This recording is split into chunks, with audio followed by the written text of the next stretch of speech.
Projeto que dá aos bombeiros poder de interditar estabelecimentos em desacordo com a lei recebe sinal verde dos parlamentares. Comissões discutem medidas provisórias que prevêem ações na área da saúde.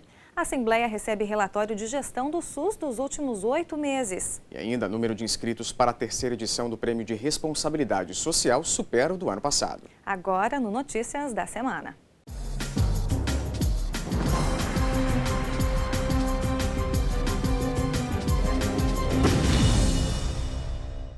Depois de intensas discussões nas comissões permanentes da Casa, deputados aprovaram em plenário o projeto mais polêmico deste semestre, o que define normas de prevenção e segurança contra incêndio e dá ao Corpo de Bombeiros poder de interditar estabelecimentos que não estejam em acordo com a lei. A necessidade de rever o regramento surgiu a partir de um incêndio de uma casa noturna no Rio Grande do Sul no início deste ano e logo ganhou o apoio dos parlamentares. Mas foi quando o projeto recebeu uma emenda, estendendo a prerrogativa da fiscalização ao Corpo de Bombeiros voluntário, que o impasse começou. Quem conta o desfecho dessa história é a repórter Maria Helena Salles. Bombeiros militares, voluntários e comunitários passaram o dia na Assembleia Legislativa à espera de uma definição. As corporações voluntárias eram contrárias à matéria e ganharam o apoio de lideranças dos municípios onde atuam. À tarde, os deputados suspenderam a sessão ordinária e passaram 2 horas fechados no gabinete da presidência, numa reunião de líderes que foi seguida de uma reunião extraordinária da Comissão de Constituição e Justiça. A sessão só foi retomada pouco antes das 5 horas da tarde. Todas as emendas apresentadas nas comissões foram derrubadas e os parlamentares construíram uma nova emenda em plenário para atender às reivindicações de municípios como Joinville, que mantém o Corpo de Bombeiros Voluntários mais forte do estado e onde não há atuação dos bombeiros militares. Após uma rápida suspensão da sessão para aprovação da emenda pelas 4 comissões de mérito, o projeto foi aprovado em plenário com a alteração. A nova emenda cria 2 parágrafos em 2 artigos do projeto de lei, estendendo aos municípios a competência de definir com que corporação quer fechar convênio, o que significa que em Joinville, por exemplo, a prefeitura deverá estabelecer convênio com os bombeiros voluntários, que atuam na cidade há 120 anos. Neste caso, os bombeiros militares não têm poder de polícia, que fica a cargo do próprio município. Entendemos que o entendimento chegou a bom termo, porque ficou preservado o poder de polícia do município. Cabe privativamente ao município optar em conveniar com os bombeiros militares ou voluntários. Entendemos que isso ficou de bom tamanho e atende aos anseios da população.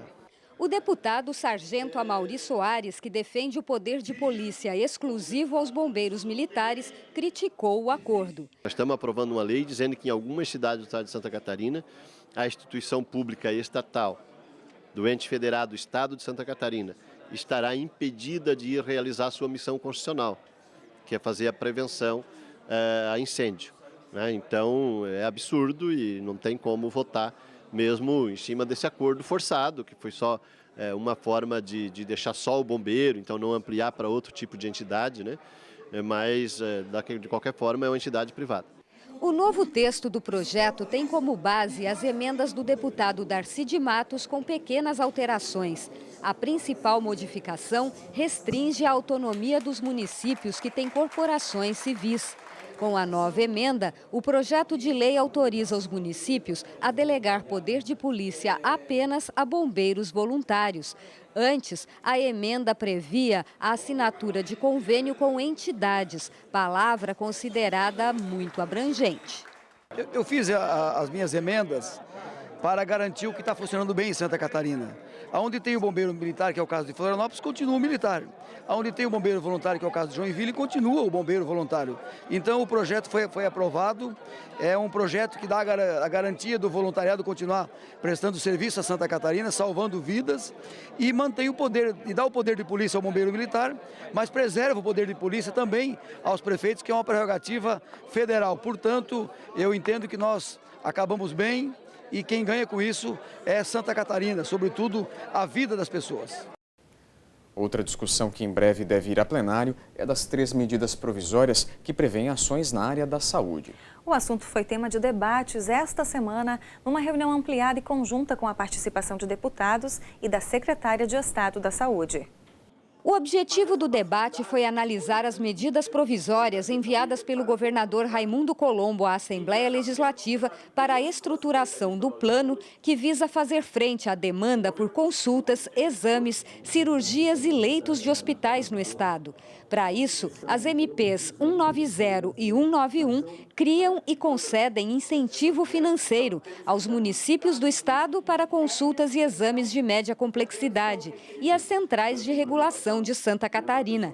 A MP 192 cria o Plano de Gestão da Saúde e provocou polêmica durante a reunião. A medida provisória cria, entre outros programas, o de estímulo à produtividade, que beneficia apenas os médicos. Eles receberiam pontos pela produtividade e cumprimento de metas. E cada ponto acrescentaria R$ 43 ao salário. A gente entende que eles também têm um salário baixo e tirar de gratificação, mas acho que tem que ser bem discutida, pedir para o deputado Gilmar Quinazzi para dar uma segurada de 1 ou 2 semanas, não que a gente seja contra, mas que venha atingir e a favorecer todos os servidores da saúde que o trabalham em equipe. O médico é uma figura importante, uma figura central sempre, não é? Sem um médico temos muitas dificuldades, se não tiver a participação direta, o engajamento, a adesão do médico, mas como é um trabalho de equipe, toda a enfermagem, a fisioterapia, a psicologia, quer dizer, são vários outros setores que compõem. Então, nessa medida provisória, que trata de produtividade, que trata de alguma forma de valorizar o trabalho do profissional, né, precisa ter essa visão abrangente, incluindo todas as categorias, né, que compõem a equipe. A secretária de Estado da Saúde argumentou a favor da medida provisória. Os médicos acabaram ficando com a fama de que eles não cumprem jornada de trabalho. E esta medida vai trazer a eles a responsabilidade, a necessidade de sim deles cumprirem a jornada de trabalho. Caso contrário, eles não vão receber absolutamente nenhum acréscimo à sua folha de pagamento. E nós, independente do que eles venham a receber ou não, vamos estar atentos, porque todos nós somos servidores e precisamos cumprir com as nossas responsabilidades. E o profissional médico também precisa cumprir a sua jornada de trabalho. O deputado Gilmar Quinezeu foi indicado como relator das matérias. Ele é presidente da Comissão de Finanças e Tributação, que a partir de agora deve centralizar os debates sobre as medidas provisórias para a ampliação dos debates e aperfeiçoamento do texto. Falando em saúde, o secretário adjunto da pasta esteve esta semana no Legislativo. Acélio Casagrande apresentou aos deputados a prestação de contas da gestão do Sistema Único de Saúde. É o que você vai ver depois do intervalo. Não saia daí.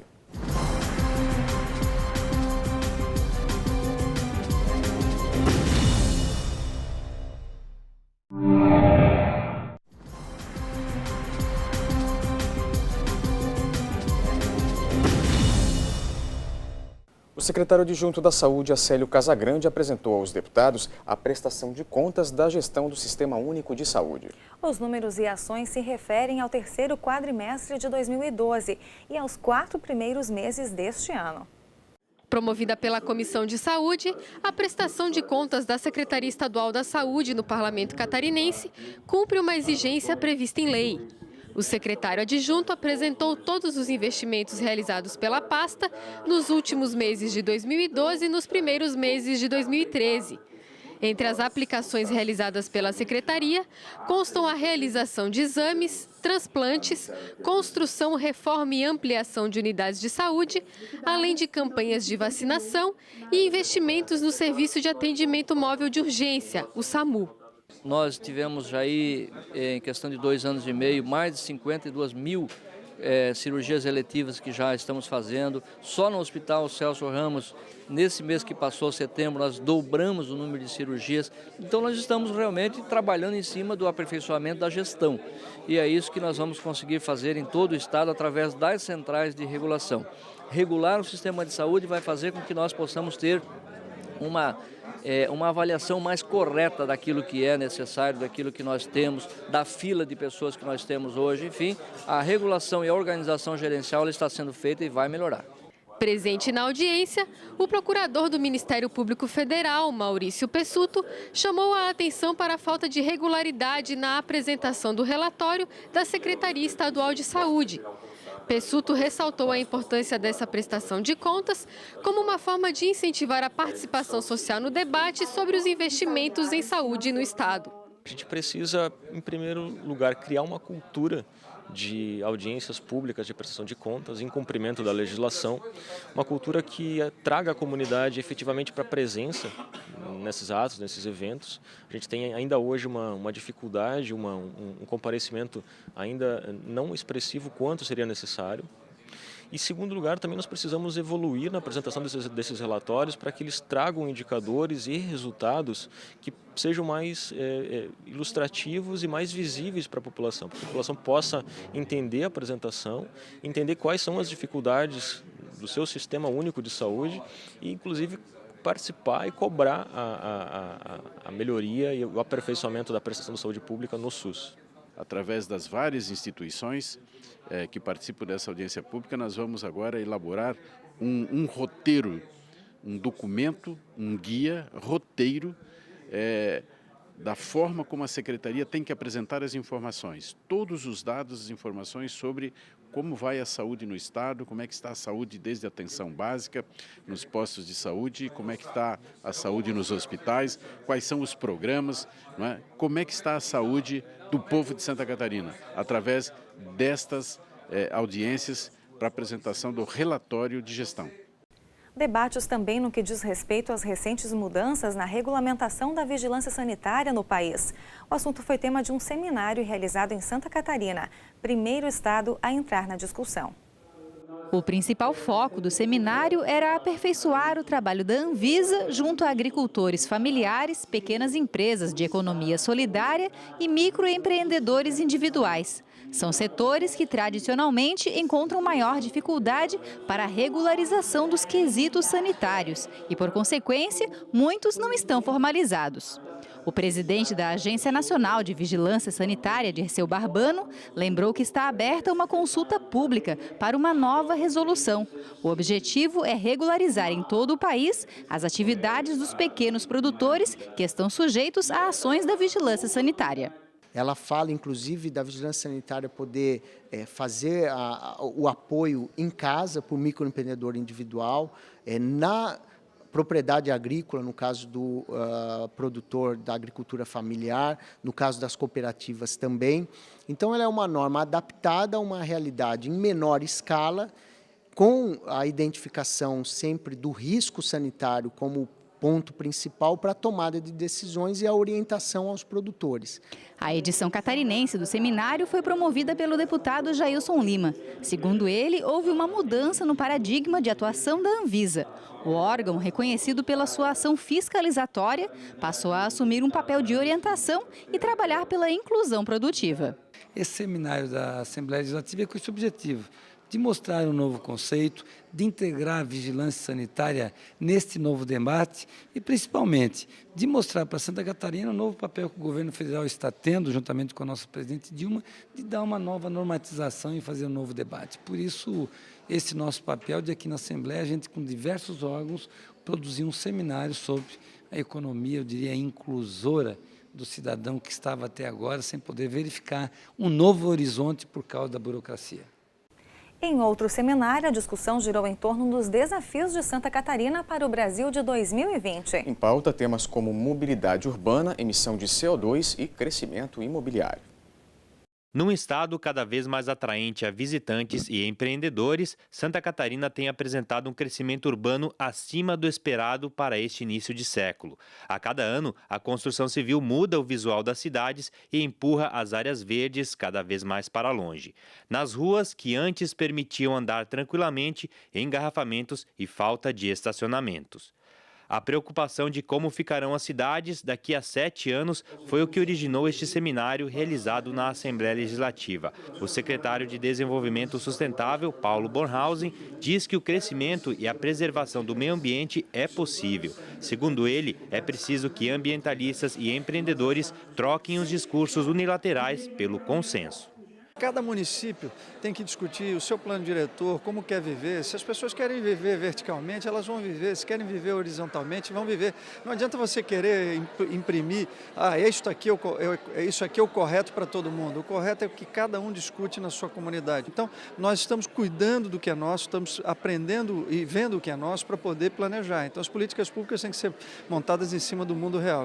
Mais do que em outras cidades do estado, o crescimento imobiliário e a mobilidade afetam Florianópolis. O prefeito César Souza Júnior, em seu pronunciamento, defendeu o crescimento da cidade, desde que de forma planejada e dentro de um plano diretor que atenda às reais necessidades da cidade. O primeiro passo é fazer uma ocupação do território e que não comprometa esse patrimônio natural. Mas a poluição não é apenas aquela poluição do mar, da lagoa, a poluição do ar. Também a poluição visual. Então, uma série de questões tem que ser enfrentadas e eu acho que esse seminário é muito positivo, no sentido que traz especialistas, que trazem práticas concretas de coisas já realizadas e também que a gente possa balizar aquilo que a gente está fazendo aqui com aquilo que é feito no país e também em outros lugares do mundo. Entre o crescimento e a preservação, a vigilância dos órgãos ambientais. O presidente da Fátima, Jean Loureiro, também defende o crescimento de forma sustentável, mas admite a necessidade de mais agilidade na hora de analisar os novos projetos. Primeiro, buscando dar agilidade nesse processo, eliminando a burocracia, que é o que os empreendedores esperam. Segundo, que aliar a preservação ambiental com o crescimento econômico. E se trabalhar dessa forma, buscando preservação e crescimento econômico, nós conquistamos o desenvolvimento sustentável, que é a verdadeira política do governo de Santa Catarina. A questão passa também pela mudança de hábitos culturais. A afirmação é do mestre em gestão urbana, Rafael Barzac. O pesquisador paranaense foi um dos palestrantes do seminário e falou sobre a mobilidade urbana. Os impactos que nós produzimos no dia a dia são impactos que não ficam só na nossa cidade, não ficam só no meio ambiente local, são impactos que são produzidos, inclusive, para meio ambiente global. Essa que é a nossa expectativa, nosso desejo é trabalhar o planejamento da mobilidade urbana pensando nos impactos que se produz no meio ambiente global. O seminário foi realizado pelo Grupo RIC Record em parceria com a Assembleia Legislativa e a Tractebel Energia. O presidente Marcelo Petrelli espera que o evento tenha possibilitado uma oportunidade de reflexão e oferecido um novo olhar para as cidades. Por exemplo, Florianópolis está discutindo a poluição visual, também é uma poluição, que a cidade limpa ou não. Então toda essa questão é uma evolução contínua. E a discussão, e os veículos como a TVL propagando isso e levando a Assembleia as discussões das Câmaras de Vereadores, nós vamos evoluir muito.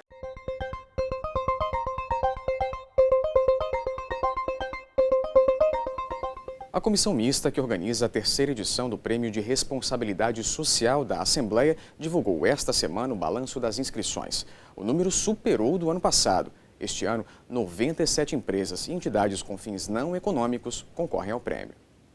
43 empresas de grande, médio e pequeno porte e 54 entidades com fins não econômicos se inscreveram para a terceira edição da premiação, totalizando 97 participantes.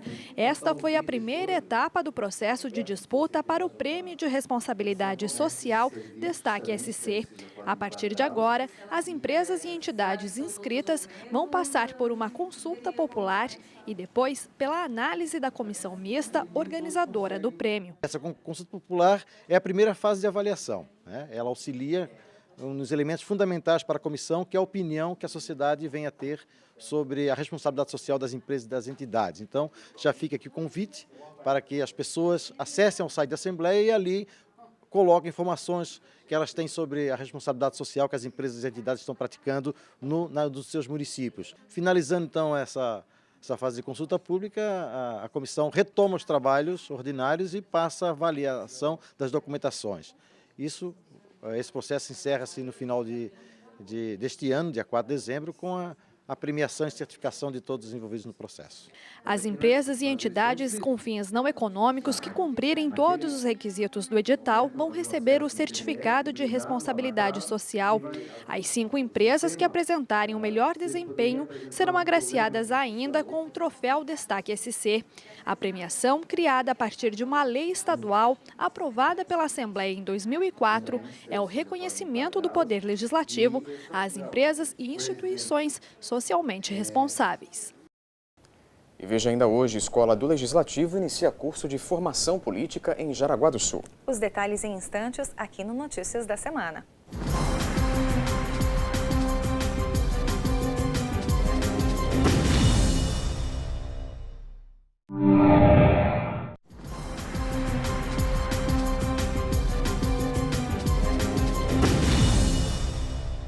A Escola do Legislativo realizou em Jaraguá do Sul a aula inaugural do curso de formação política.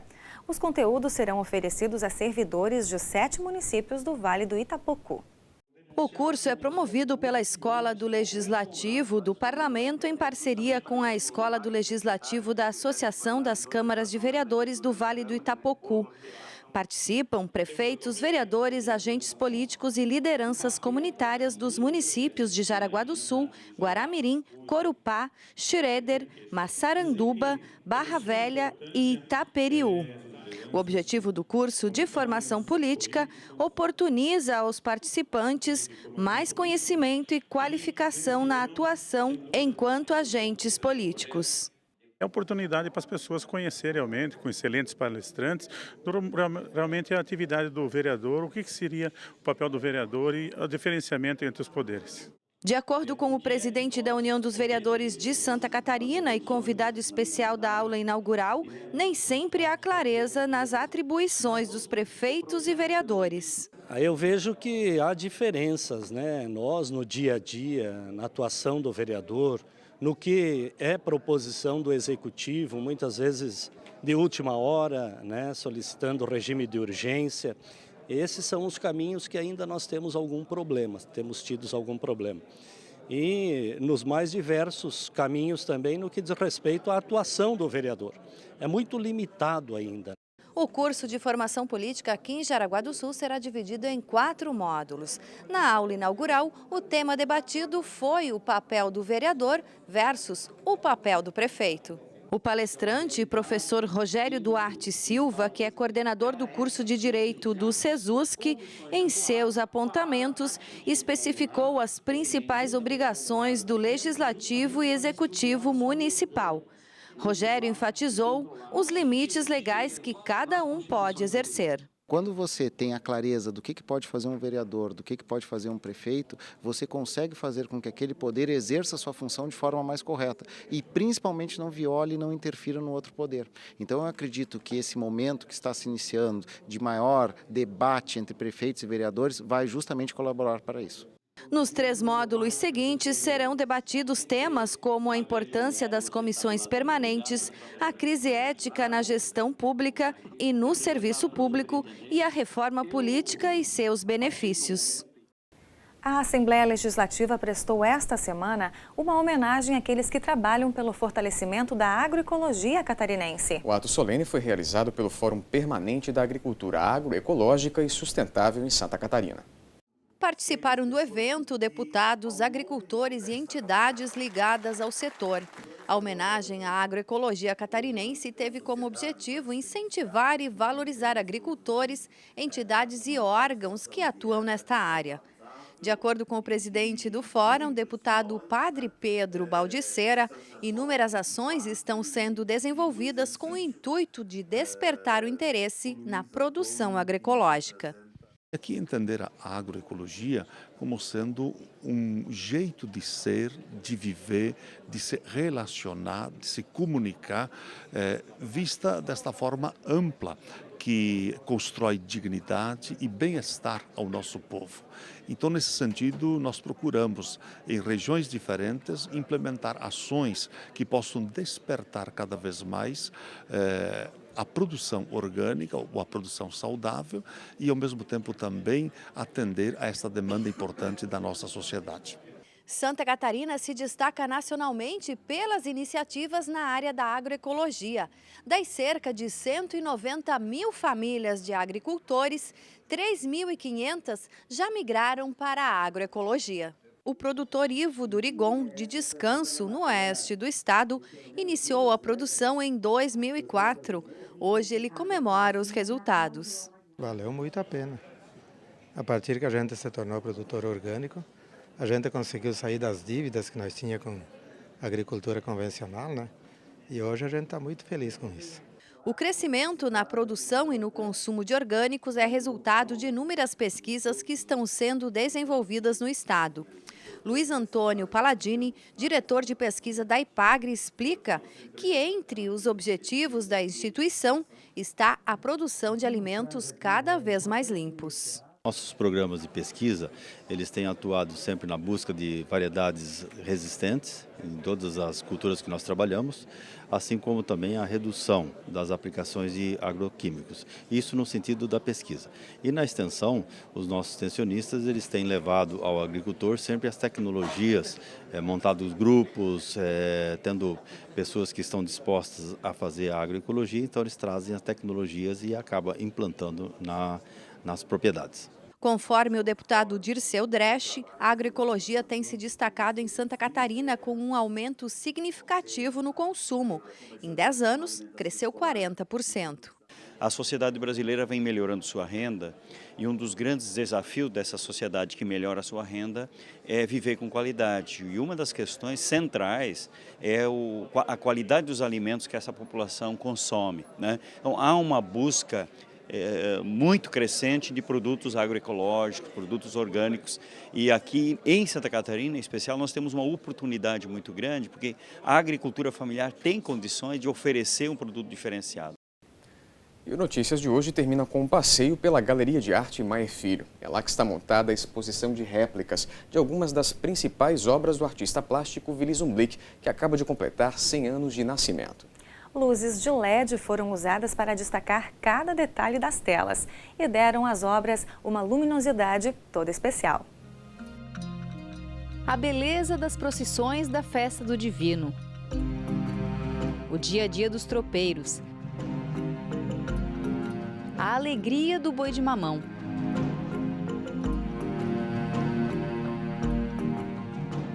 Ao longo dos 75 anos que dedicou às artes, o tubaronense Willy Zumblick registrou em milhares de telas cenas comuns do cotidiano catarinense.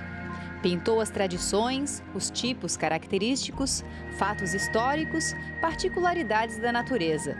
No ano em que se comemora o centenário de nascimento de Zumblick, falecido em 2008 aos 94 anos de idade, parte de suas obras ganhou um novo olhar. Um olhar repleto de luz.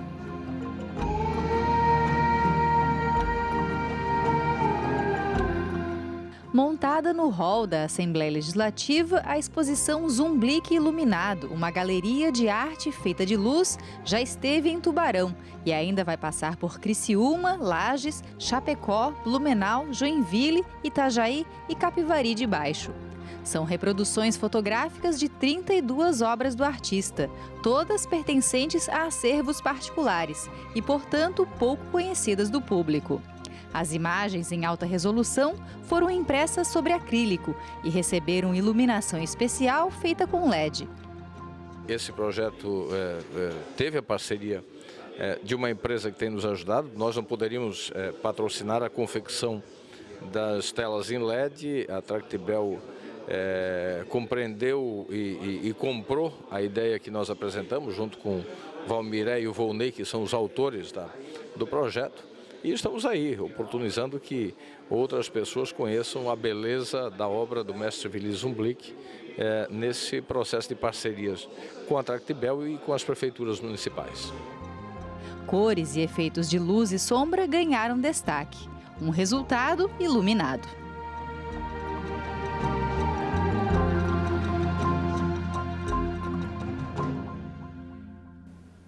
Por hoje é só, o Notícias vai ficando por aqui. A gente se vê semana que vem, no mesmo horário. Até lá!